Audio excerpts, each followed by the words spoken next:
മോഹൻലാൽ എന്ന് പറയുന്ന ഒരാളല്ലാതെ ഈ സിനിമ എനിക്ക് ആലോചിക്കാൻ പറ്റുകയില്ല. സുനിൽ ഇങ്ങനെ വളരെ പാവം ഇങ്ങനെ വളരെ ചെറിയ ശബ്ദത്തിൽ ഈ കഥ പറയുന്നു.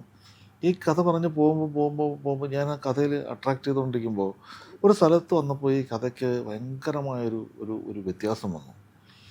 പിന്നെ കഥയുടെ ഒരു പിരിമുറുക്കത്തിൽ ഇങ്ങനെ പോയി ഇത് അവസാനിച്ച് കഴിഞ്ഞപ്പോൾ ആരെ എന്ത് എങ്ങനെയെന്നൊന്നുമല്ല, ഞാൻ ഒറ്റ വാക്ക് പറഞ്ഞുള്ളൂ, ഈ സിനിമ ഞാൻ ചെയ്യും എന്ന് അന്ന് പറഞ്ഞു. അപ്പോഴാണ് ഞാൻ പറഞ്ഞു ഇവരോട് പറഞ്ഞു, ഇവർ രണ്ടുപേരോടും പറഞ്ഞു, ഞാനിത് കേട്ടതനുസരിച്ച് ഇത് മോഹൻലാൽ എന്ന് പറയുന്ന ഒരാളല്ലാതെ ഈ സിനിമ എനിക്ക് ആലോചിക്കാൻ പറ്റുകയില്ല.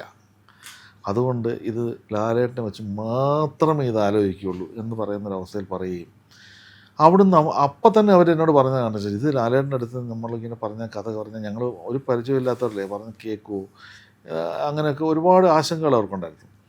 ഞാനത് പറഞ്ഞു, സുനിൽ ലാലേട്ടനോട് കഥ പറഞ്ഞു. ആ കഥ പറഞ്ഞതിന് ശേഷം പിന്നീട് ഞാൻ കഥ പറഞ്ഞതിന് ശേഷം കഥ കേട്ടു. കഥ കേട്ടിട്ട് ലാലേട്ടൻ്റെ അടുത്ത് പറഞ്ഞു, ആൻ്റണിയും കേട്ടു. എന്നോട് രണ്ടുപേരും പറഞ്ഞു നന്നായിരിക്കുന്നു, കഥ നന്നായിരിക്കുന്നു പറഞ്ഞു.